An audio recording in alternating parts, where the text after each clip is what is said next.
So నార్మల్గా కాళేశ్వరం ప్రాజెక్టుకి సంబంధించి గతంలోనూ కాంగ్రెస్ అధికారంలో రాకముందు నుంచే ఆరోపణలు చేస్తూ ఉంది. ఇందులో అన్యాయం జరిగింది, సో దీనికి సంబంధించి లోపాలు కూడా ఉన్నాయి అని చెప్పి.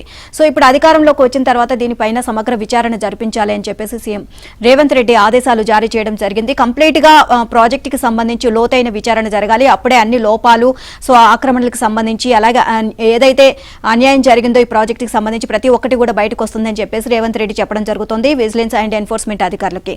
సో అదేవిధంగా మరోవైపు మంత్రి మాత్రం అందంతా అవసరం లేదు, జస్ట్ ఏదైతే మేడిగడ్డ కుంగిపోయిందో దానికి సంబంధించి విచారణ జరిపితే సరిపోతుంది అని చెప్పేసి, అంటే సీఎం ఒక దారి అలాగే మంత్రి ఒక దారి అయ్యేసరికి అధికారులకు పాల్పోవడం లేదు, ఎటువైపు వెళ్ళాలి, ఏ దారిలో వెళ్ళాలి, సో ఏ విధంగా విచారణ చేయాలి అనేది వాళ్ళకి ఇప్పుడు సమస్యగా మారింది. కాళేశ్వరం ప్రాజెక్టు నిర్మాణంలో నాణ్యత లోపాలు, అతిక్రమణలు, ఉల్లంఘనలు, అవినీతి ఆరోపణలపై విచారణ విషయంలో ముఖ్యమంత్రి సంబంధిత మంత్రి ఏకాభిప్రాయంతో లేరా? దీనిపై సమగ్రంగా లోతుగా విచారణ చేయాలని సీఎం రేవంత్ రెడ్డి భావిస్తుంటే మంత్రి మాత్రం కుంగిపోయిన మేడిగడ్డ బ్యారేజ్ వరకే విచారణను పరిమితం చేయాలని అంటున్నారా అంటే అవుననే తెలుస్తోంది. ఏకంగా విచారణ అధికారులకు కూడా సీఎం మంత్రి ఎవరి ఆలోచనకు తగ్గట్లుగా వారు ఆదేశాలు ఇచ్చినట్లు తెలుస్తోంది.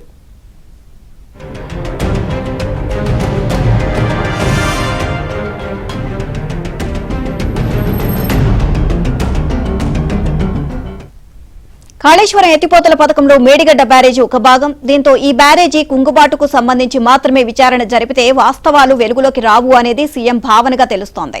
మొత్తం ప్రాజెక్టుపై లోతుగా విచారణ జరిగితేనే వ్యవహారాలన్నీ బయటకు వస్తాయని, గత ప్రభుత్వ హయాంలో జరిగిన లోపాలన్నిటినీ బహిర్గతం చేసే వీలు కలుగుతోంది అని ముఖ్యమంత్రి భావిస్తున్నట్లు సమాచారం. ఈ మేరకు విజిలెన్స్ అండ్ ఎన్ఫోర్స్మెంట్ అధికారులకు ఆదేశాలు ఇచ్చినట్లు తెలిసింది.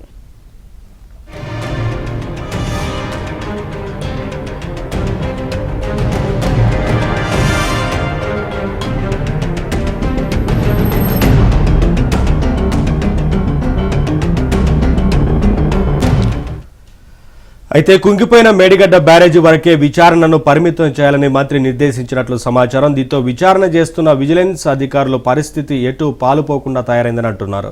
చివరకు ముఖ్యమంత్రి రేవంత్ రెడ్డి ఆదేశాలను పాటించాలనే నిర్ణయానికే విజిలెన్స్ అధికారులు వచ్చినట్లు తెలుస్తోంది. ఉమ్మడి రాష్ట్రంలో చేపట్టిన డాక్టర్ బిఆర్ అంబేద్కర్ ప్రాణహిత చేవెళ్ల ఎత్తిపోతల పథకాన్ని తెలంగాణ రాష్ట్ర ఏర్పాటు తర్వాత కాళేశ్వరం ప్రాజెక్టుగా మార్చారు. 180 టీఎంసీల నీటిని తరలించి 16.40 లక్షల ఎకరాలకు సాగునీటిని అందించే లక్ష్యంతో ప్రాణహిత చేవెళ్ల ఎత్తిపోతల పథకాన్ని 38,500 కోట్లతో చేపట్టారు. అందులో 30% పనులు కూడా పూర్తయ్యాయి.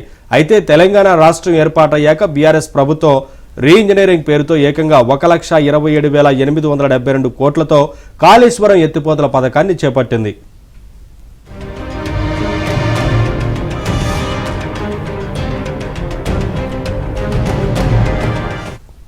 ప్రాణహిత చేవెళ్లలో తొమ్మిడిహేటి వద్ద బ్యారేజీ నిర్మాణం చేపట్టి గ్రావిటీతో ఎల్లంపల్లి ప్రాజెక్టుకు నీటిని తరలించడానికి అవకాశం ఉండగా గత ప్రభుత్వం గ్రావిటీ ప్రాజెక్టును పక్కన పెట్టింది. రీ ఇంజనీరింగ్ పేరుతో మేడిగడ్డ వద్ద బ్యారేజీ కట్టి అక్కడి నుంచి అన్నారం నుంచి సుందిళ్ల నుంచి ఎల్లంపల్లికి ఎత్తిపోతల పథకం ద్వారా నీటిని తరలించాలని నిర్ణయించింది. అయితే దీనివల్ల నీటి తరలింపు వ్యయం భారీగా పెరిగిందని నిపుణులు, పలువురు ఇంజనీర్లు బహిరంగంగానే అభిప్రాయపడ్డారు.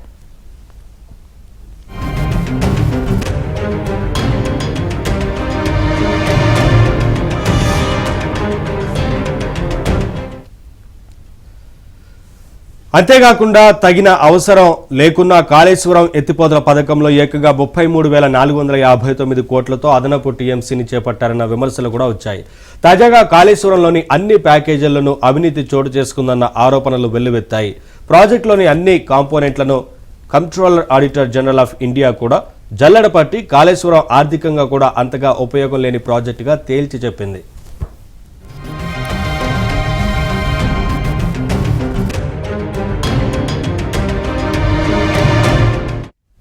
కాగలాగే కాళేశ్వరం ప్రాజెక్టులోని అన్ని కాంపోనెంట్లపై విజిలెన్స్ అండ్ ఎన్ఫోర్స్మెంట్ తో సమగ్రంగా విచారణ జరిపించి గత ప్రభుత్వ వైఫల్యాలను ఎండగట్టాలని సీఎం రేవంత్ రెడ్డి పట్టుదలతో ఉన్నట్లు తెలుస్తోంది. కానీ అమాత్యుడి ఆలోచన మాత్రం మరో విధంగా ఉంది అని సమాచారం. ఈ మేరకు ఎవరి ఆలోచనకు తగ్గట్లుగా వారు విచారణపై ఆదేశాలు ఇచ్చినట్లు తెలిసిందే.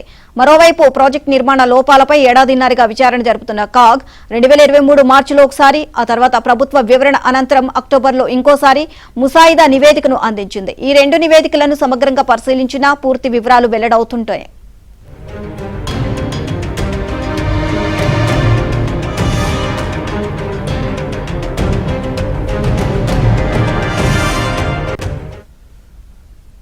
కాళేశ్వరం ప్రాజెక్టులోని కుంగుబాటుకు గురైన మేడిగడ్డ బ్యారేజీ నిర్మాణ వ్యయం 3625.82 కోట్లు. కాళేశ్వరంలోని హెడ్ వర్క్లుగా పేరున్న 3 బ్యారేజీల వ్యయాలు కలిపితే 7516 కోట్లు. మొత్తం ప్రాజెక్టు నిర్మాణ అంచనా వ్యయమైతే 1,27,872 కోట్లు. ఇందులో ఇప్పటిదాకా 93,872 కోట్ల దాకా వెచ్చించారు. ఈ నేపథ్యంలో కనీసం 4 నెలల పాటైన ప్రాజెక్టుపై విచారణ జరిగితేనే లోపాలన్నీ బయటపడతాయని సీఎం భావిస్తున్నారు. మంత్రి మాత్రం మేడిగడ్డకే విచారణను పరిమితం చేసి 20 రోజుల్లోనే నివేదికను ఇవ్వాలని అంటున్నట్లు సమాచారం.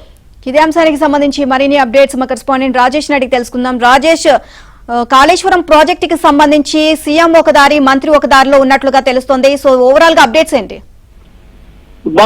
మొత్తానికి కాళేశ్వరం ప్రాజెక్టు బీఆర్ఎస్ ప్రభుత్వంలో అత్యంత ప్రతిష్టాత్మకంగా తీసుకుని చేపట్టినటువంటి కాళేశ్వరం ప్రాజెక్టు పైన దేశవ్యాప్తంగా చర్చ జరిగింది. అప్పట్లో ప్రధానమంత్రి నరేంద్ర మోడీ సైతం దీనిపైన విమర్శలు చేశారు. స్వయంగా ఆయనే ప్రారంభించిన సందర్భంలో బీఆర్ఎస్ కు బీజేపీ మధ్య సఖ్యత, రాజకీయపరమైన సఖ్యత ఉంది. కానీ ఆ తర్వాత రెండు పార్టీల మధ్య రాజకీయపరమైన వైరం మొదలవడంతో కాళేశ్వరం ప్రాజెక్టు అనేటువంటిది కేసీఆర్ కుటుంబానికి, కల్వకుర్ల కుటుంబానికి ఒక ఏటీఎం లాగా మారిందంటూ బీజేపీ, కాంగ్రెస్ సైతం పెద్ద ఎత్తున విమర్శలు చేశారు. అదే సందర్భంలో కాంగ్రెస్ పార్టీ అధికారంలోకి వచ్చిన తర్వాత మేడిగడ్డ ప్రాజెక్టు కుంగిపోవడం, అందులో విచారణ జరిగేలా చూడాలని చెప్పడం, గడిచిన 10 ఏళ్ల పీరియడ్ లో బీఆర్ఎస్ ప్రభుత్వ పీరియడ్ లో జరిగినటువంటి ప్రాజెక్టుల నిర్మాణం, డిపిఆర్ల వ్యవహార శైలి, ప్రాజెక్టులో భాగంగా ఇచ్చినటువంటి కమిషన్లు తదితర అష్యూస్ పైన విచారణ జరగాలని చెప్పేసి కాంగ్రెస్ ప్రభుత్వం చాలా సీరియస్ గా భావించింది. దానిలో భాగంగా మేడిగడ్డ, అన్నారం బ్యారేజీలు కుంగిపోవడంతో అక్కడికి నేరుగా మంత్రుల బృందం పర్యటించింది.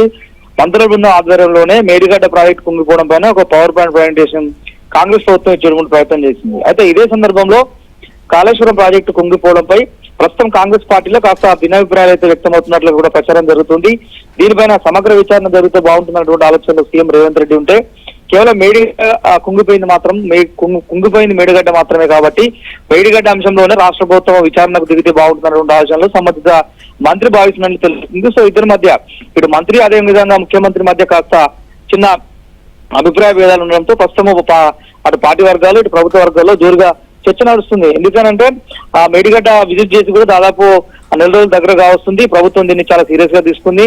ఈ 10 ఏళ్ల పీరియడ్ లో బీఆర్ఎస్ ప్రభుత్వం చేసినటువంటి అప్పులు, ఇచ్చినటువంటి హామీలు, చేసినటువంటి వాగ్దానాలు తదితర ఇష్యూస్ పైన అసెంబ్లీ వేదికగా ఒక పవర్ పాయింట్ ప్రజెంటేషన్ ఇవ్వగలిగింది. ఆర్థిక పరమైన లోట్లను, దాదాపు 4 లక్షల కోట్లను ఏ విధంగా అప్పు చేసి రాష్ట్రాన్ని అప్పుల భూమిలోకి నెట్టగలిగిందో దానిపైన స్పష్టత ఇవ్వగలిగినటువంటి కాంగ్రెస్ పార్టీ ప్రాజెక్టులను సాకుగా చూపి ప్రాజెక్టుల పేరిట వేల కోట్లు, లక్షల కోట్ల దోపిడికి తెరలేనటువంటి బీఆర్ఎస్ ప్రభుత్వాన్ని మరోసారి ప్రజల్లో దోషిగా నిలబెడితే కాంగ్రెస్ పార్టీకి అది కలిసి వచ్చే అవకాశం ఉన్నట్లుగా భావిస్తున్నటువంటి పరిస్థితుంది. కాబట్టి దానిలో భాగంగా కాళేశ్వరం ప్రాజెక్టులో జరిగినటువంటి అవినీతి అక్రమాలపై రాష్ట్ర వ్యాప్తంగా తెలంగాణలో బీఆర్ఎస్ పార్టీ అధికారంలో ఉన్నటువంటి 10 సంవత్సరాల్లో చేపట్టినటువంటి ప్రతి ప్రాజెక్టు పైన లోతైన సమగ్రమైనటువంటి విచారణ జరిగితే అందులో ఉన్నటువంటి లోటుపాట్లు మరిన్ని బహిర్గతమయ్యే అవకాశం ఉంటుంది. కాబట్టి దాని పరంగా ప్రభుత్వం దృష్టి పెట్టితే బాగుంటున్న ఆలోచనలో సీఎం రేవంత్ రెడ్డి ఉన్నారు.